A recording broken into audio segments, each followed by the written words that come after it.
Brasil tem a maior floresta tropical do mundo, mas com participação pouco expressiva no mercado mundial de madeira. Como o país pode explorar os recursos da floresta sem prejudicar o meio ambiente? O manejo florestal no bioma amazônico foi tema de debate na Comissão de Agricultura e Reforma Agrária do Senado.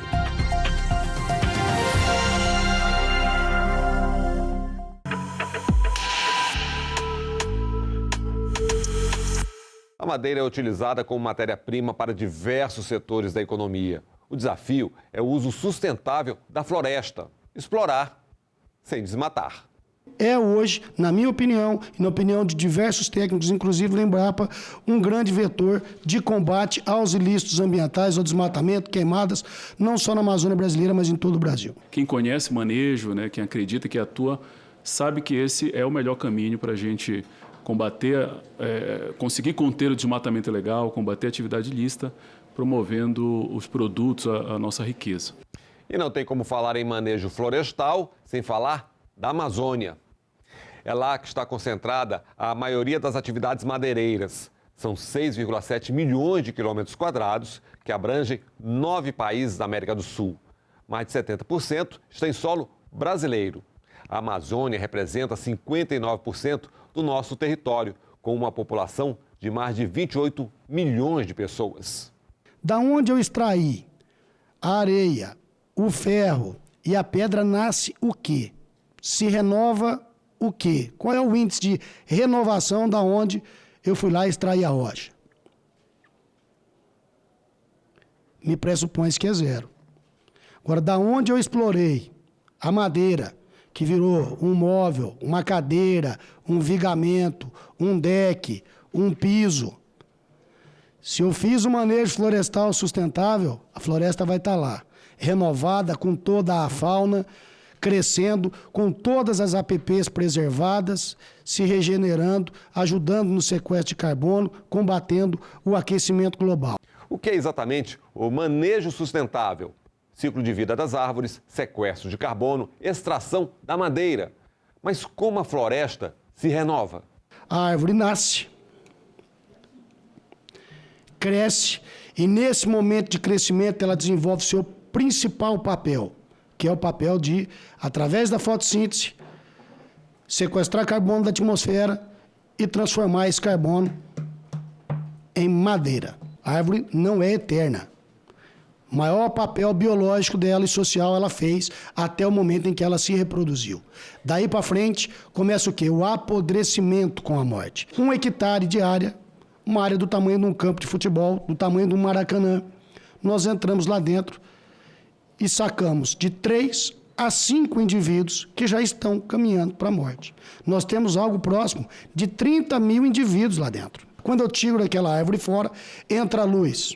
Ela vai atingir o chão, vai atingir o subbosque. Vão competir entre elas 20, 30, 40 filhas dela. Vão sequestrar carbono de forma mais rápida, vão crescer de forma mais rápida, começam a disputar espaço entre elas. A floresta se regenerou, se renovou.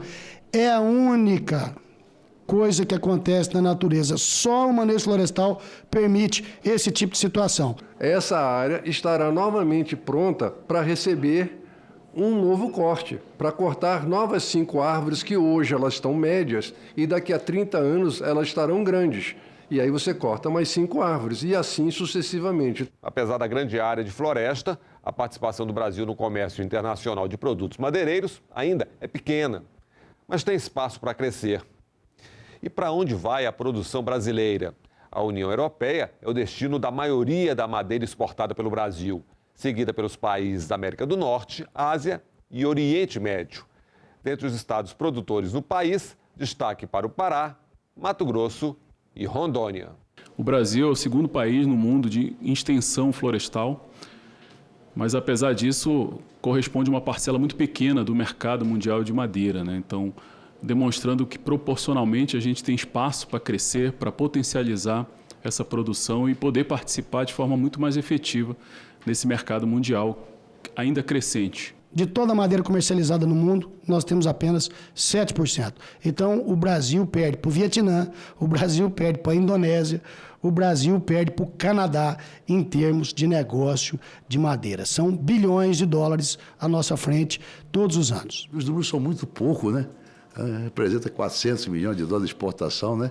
País com 62, 63% de cobertura vegetal. Quase nada em termos de faturamento, não é isso? Quase nada, é muito insignificante diante do contexto, sobretudo, do tamanho do Brasil. Falou-se aí em exploração econômica da floresta. Para os especialistas, a desinformação sobre as práticas de manejo sustentável prejudica o setor madeireiro. Um quadro que se agrava com a realidade do desmatamento que é praticado no país. Hoje nós temos aí um fundamentalismo que tem atrapalhado muito, né, o mundo, não é só no Brasil não, mas o mundo. Mas aqui também demonizam as atividades produtivas no meio rural, o que dificulta demasiadamente a aprovação dos planos de manejo florestal. Manejo florestal sustentável é economicamente viável, é socialmente justo ou compatível, porque gera emprego, melhora a qualidade de vida dos trabalhadores e também ele é bom para o meio ambiente. É uma alternativa viável para se usar na Amazônia. E manejo florestal não é desmatamento. A gente precisa realmente fazer essa dissociação, mostrar para a sociedade que é um recurso natural renovável, que é possível produzir de forma legal, de forma rastreável. A extração ilegal tira a competitividade da madeira produzida legalmente no Brasil. Temos grandes áreas florestais, fiscalização deficiente. Então, o que pode ser feito contra a exploração ilegal? A regularização fundiária foi uma das sugestões. Quando você promove, você dá um uso econômico para essa floresta, você impede que esse desmatamento avance. É um desmatamento que não gera emprego, que não gera renda, que não gera tributos, que ocorre à margem da legalidade. Enquanto que o manejo florestal, ele promove exatamente o contrário. Ele promove o melhor uso dessa floresta, a produção de produtos, a manutenção dos serviços, gerando emprego, renda e tributos, gerando riqueza para as regiões.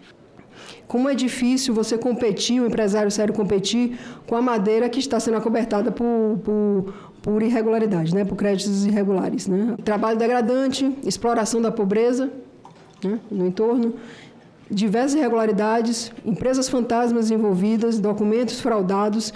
Então, tem uma gama de irregularidades, ilícitos ambientais e outros ilícitos correlatos também, que não podem estar associados à cadeia produtiva de base legal. Tanto no mercado interno quanto no mercado externo, a qualidade desses produtos é bastante exigida.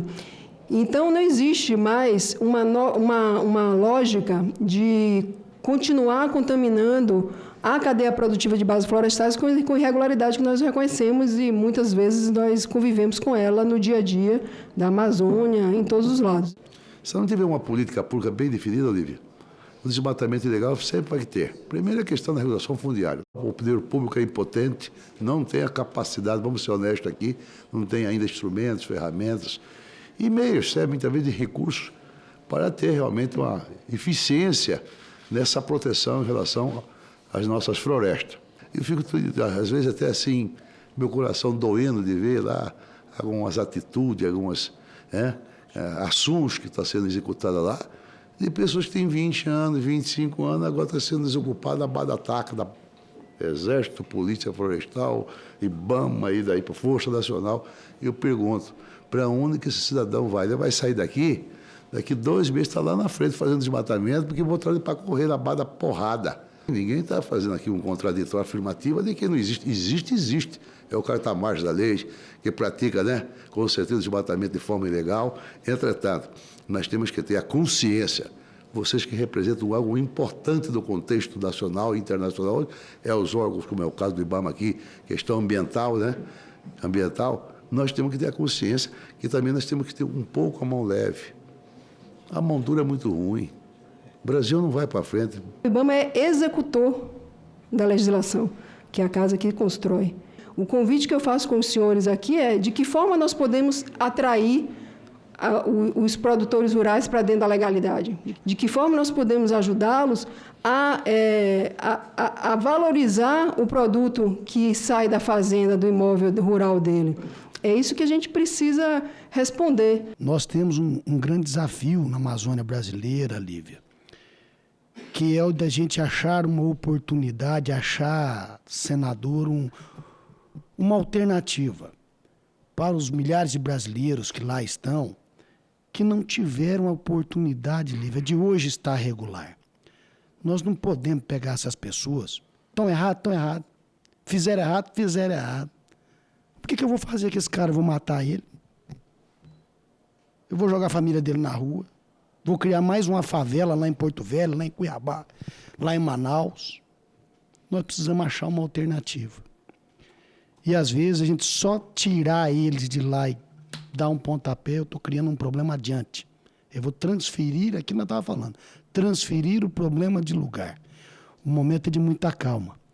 Nós temos que virar a chave. Por isso também precisamos adiantar essa questão da regularização fundiária para que a responsabilidade chegue para cada um, porque é assim que nós vamos coibir qualquer desgaste ambiental e principalmente continuarmos crescendo e sermos o norte para todo mundo do crescimento agronegócio, grudadinho ali com o meio ambiente. Manejo florestal com preservação ambiental. O mercado exige produtos certificados, garantia de origem, ou seja, madeira legal e segurança para o comprador. Os desafios do Brasil no mercado madeireiro. Estamos diante de uma nova lógica de ética, de sustentabilidade. Então, eu acredito que daqui para frente, cada vez mais, os produtos madeireiros produzidos no Brasil vão estar com uma origem mais qualificada, uma origem com acurácia maior em relação à sua origem e a sua, vamos dizer assim, a pureza da cadeia produtiva que o Brasil precisa garantir. Hoje, senador, a gente pode afirmar sem qualquer receio que a madeira é o produto mais rastreável que nós temos na economia rural, principalmente, dentro dos principais produtos da balança comercial. Hoje, a madeira ela é rastreada desde a sua origem, na floresta. E, além disso, nós temos um conjunto de plataformas, de do sistema público que garante você fazer esse acompanhamento. Então, qualquer cidadão, qualquer pessoa hoje, o consumidor ele pode acompanhar. Você ouviu lá atrás investir em regularização, aumentar a produção e a participação no mercado internacional. Para isso, é preciso também ampliar as áreas de exploração. E aí, depende do governo. Tem que aumentar as concessões. É o único mecanismo de se manter, de se preservar as florestas que são da União, as terras da União hoje, as terras que não vão ser destinadas para a reforma agrária, realmente tem que fazer concessão. Temos área mapeada que é possível você ampliar, que você aumentar as áreas de concessão com tantos benefícios, né, aumentando a participação do Brasil dentro dessa parcela da demanda global por madeira. Existem muitas áreas que já estão desmatadas e abandonadas. E o presidente Lula reafirmou o compromisso de restaurar 12 milhões de hectares até 2030.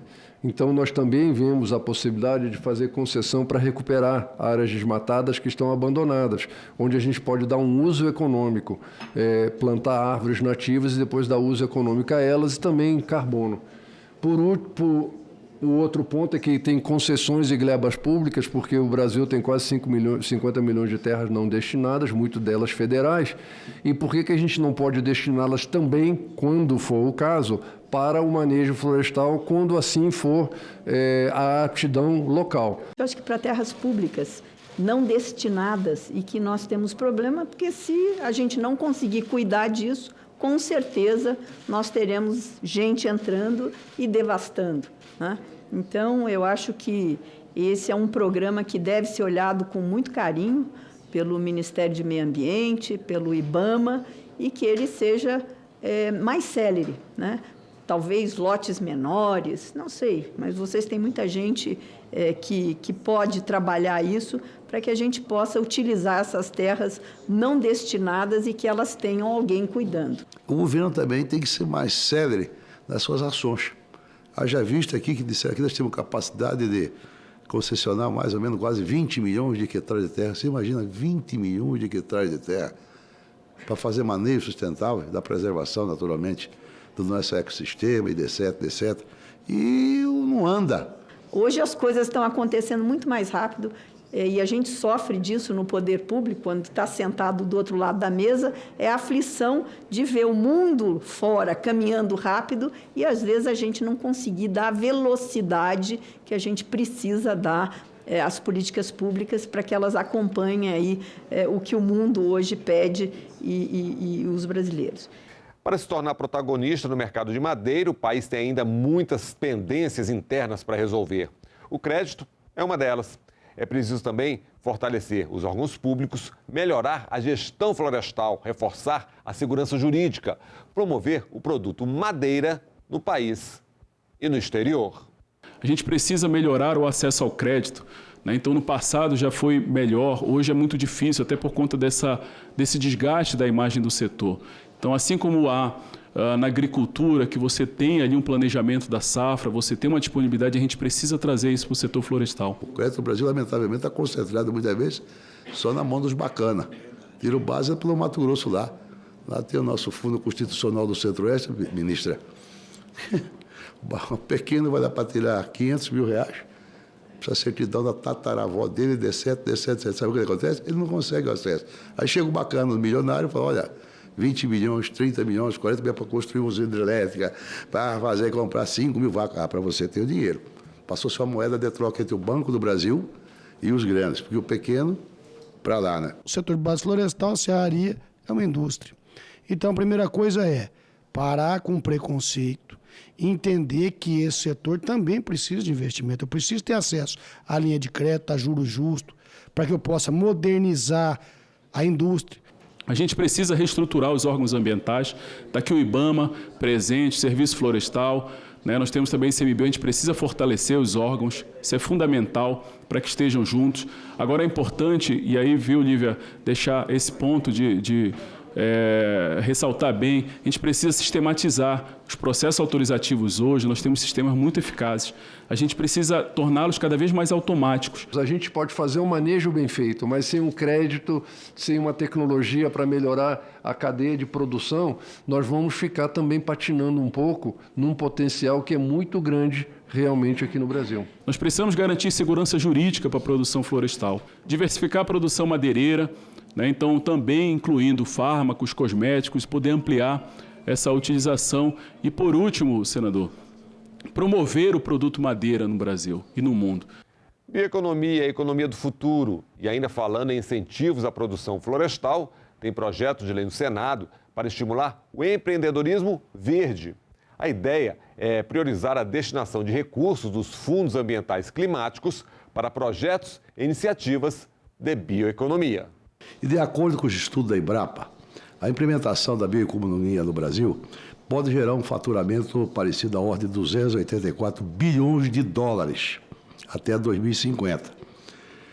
Eu imagino que estará contribuindo para a saudável e necessária transição energética do país com redução das emissões de carbono. Nós sabemos que o país, apesar de ser bastante rico em termos de biodiversidade, de recursos naturais, ainda tem uma população à margem da pobreza. E esses projetos, como que o senhor apresentou aqui, seria excepcional para que a gente consiga tirar esse pessoal da margem, né, da pobreza e de trabalhos degradantes. Se não conseguirmos trazer a população para produtos, para trabalhos assim de bioeconomia, nós vamos continuar incentivando eles a se envolver na irregularidade e na ilegalidade. Legislação ambiental, parcerias, desenvolvimento integrado, inovação e tecnologia. Os caminhos para o fortalecimento do setor. Nós temos problema? Temos problema. Mas nós não temos problema só no setor florestal. Nós temos um cidadão que adultera combustível, nós temos um cidadão que falsifica cigarro, nós temos um cidadão que falsifica medicamento para câncer. Então, no nosso setor, nós temos também o joio. Cada um com a sua cruz. Para eles, a lei, o IBAMA vai lá para coibir, nós temos lei para isso. Agora, o povo brasileiro tem que entender que tem um mecanismo e nós precisamos valorizar o trabalho das pessoas sérias que tem nesse país, que estão lá dentro fazendo a coisa acontecer. O IBAMA brasileiro é referência para o mundo. Nós precisamos pensar na industrialização, como industrializar essa madeira, porque quanto maior nós tivermos a industrialização, mais geração de emprego e renda nós vamos ter para os nossos estados, para o nosso Brasil. Vocês podem nos ajudar na legislação, nas lacunas que ainda existem, e essa aqui é a nossa missão. E uma audiência pública tem o condão, né, de conduzir a nossa legislação, para aprimorá-la e para que a gente possa, finalmente, cada vez mais crescer na nossa produção, melhorar as nossas condições aí de exportação, enfim, tudo com muita responsabilidade. Os benefícios sociais do manejo sustentável, emprego e renda, conservação da floresta e da biodiversidade. O setor de base florestal é hoje um dos maiores vetores de preservação ambiental e conservação de floresta que o Brasil tem disponível, que o mundo tem disponível. E o Brasil faz isso com excelência. Nós temos hoje preservados de floresta no estado de Mato Grosso 4.600.000 hectares de área manejada, já executada e em execução. Desde que essas áreas foram feito projeto de manejo delas, senadora, não teve histórico de invasão, não teve histórico de desmate, não teve um foco de calor. Nessa mesma esteira, nós reconhecemos, o IBAMA, o Ministério, que, de fato, o plano de manejo realmente, o plano de manejo florestal sustentável, ele é um incentivo à redução das mudanças climáticas, uma vez que, como foi muito bem apresentado aqui, toda a cadeia produtiva, ela preserva, protege a floresta, né? O Brasil precisa, sim, ser um país grande, biodiverso e que respeita as leis. E que os produtos brasileiros, sim, são produtos qualificados. E é dessa maneira que eu acredito que o Brasil vai se desenvolver, vai crescer e vai expandir ainda mais na atividade de plano de manejo. O Brasil na vanguarda das políticas ambientais, exploração responsável, sustentabilidade, economia e inclusão social. Eu gostaria de destacar que hoje eu recebi uma comissão, recebi um grupo de parlamentares da África do Sul, da Comissão de Agricultura lá da África do Sul, e membros que também são do Ministério da Agricultura da África do Sul, enfim. Eles vieram buscar informações conosco sobre o crescimento do nosso agronegócio, o crescimento sustentável, e vieram copiar as nossas práticas, as nossas melhores práticas.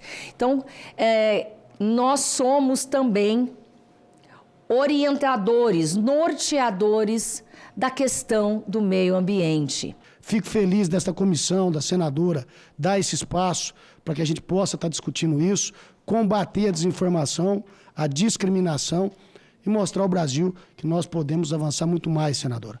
É uma grande opção, não só para a Amazônia brasileira, mas para todos os brasileiros e para o mundo. Eu estou muito grata, muito feliz com essa reunião aqui hoje, com essa discussão, com essa audiência, porque é importante que a gente possa compartilhar com a sociedade os nossos desafios, os nossos problemas, e eu acredito que o Brasil, como é um país mega diverso, nós podemos nos aproveitar disso para que a gente possa qualificar os nossos produtos de maneira com maior excelência.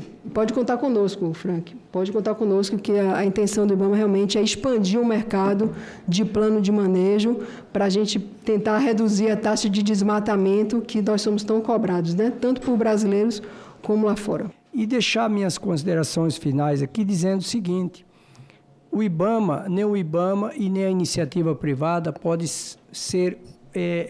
ficar de briga um com o outro, ficar de discussão com o outro. Eu acho que nós temos que encontrar meios, nós temos que encontrar caminhos para que isso dê legalidade, porque todo empresário, ninguém quer trabalhar, viu, Lívia? Ninguém quer trabalhar ilegal. O manejo florestal, nosso entendimento é que é a melhor forma de uso, de estratégia de conservação das florestas e da biodiversidade. Então, eu diria, senador, que manejo florestal sustentável é a melhor chance que o Brasil tem de manter as suas florestas em pé, de manter as suas florestas produtivas e de conseguir enfrentar o desmatamento e a atividade ilegal de forma produtiva, gerando emprego, gerando renda, gerando benefícios para a sociedade como um todo. É isso. Florestas em pé produtivas, preservação da biodiversidade, emprego e renda. O clima também agradece. Benefícios para todos. O Em Discussão fica por aqui. Até o nosso próximo programa.